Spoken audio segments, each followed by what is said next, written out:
ബഹുമാനപ്പെട്ട അധ്യക്ഷരെ, ഉസ്താദുമാരെ, രക്ഷിതാക്കളെ, സഹോദരി സഹോദരങ്ങളെ, അസ്സലാമു അലൈക്കും. പ്രവാചകർ മുഹമ്മദ് മുസ്തഫ സല്ലല്ലാഹു അലൈഹി വസല്ലം തങ്ങളുടെ മധു കീർത്തനങ്ങൾ പാടിപ്പോഴ്ത്തിക്കൊണ്ടിരിക്കുന്ന ഈ മഹത്തായ വേദിയിൽ അവിടുന്ന് കാണിച്ചു തന്ന ജീവിതശൈലിയെ പറ്റി അല്പന സംസാരിക്കാം.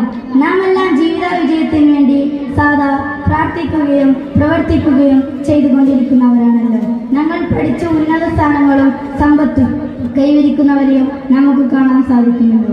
എല്ലാം നഷ്ടപ്പെട്ട് തോൽവി സമ്മതിച്ച് എല്ലാം തൊലിഞ്ഞ് നശിച്ച് പോകുന്നവരെയും നമുക്ക് കാണാൻ സാധിക്കുമല്ലോ.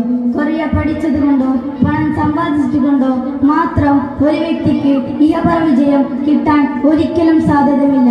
മറിച്ച് വിശുദ്ധവും ധാർമ്മികവുമായ അച്ചടക്കബോധമുള്ള ജീവിതമാണ് നമുക്ക് ആവശ്യം. ഈ കൊച്ചു പ്രസംഗം ഞാൻ അവസാനിപ്പിക്കുന്നു. നാളെ മുത്തുനബിയുടെ കൂടെ നമുക്കെല്ലാവർക്കും സ്വർഗത്തിലേക്ക് പോകാൻ അള്ളാഹു തൗഫീഖ് നൽകുമാറാവട്ടെ. ആമീൻ യാ റബ്ബൽ ആലമീൻ. അസ്സലാമു അലൈക്കും.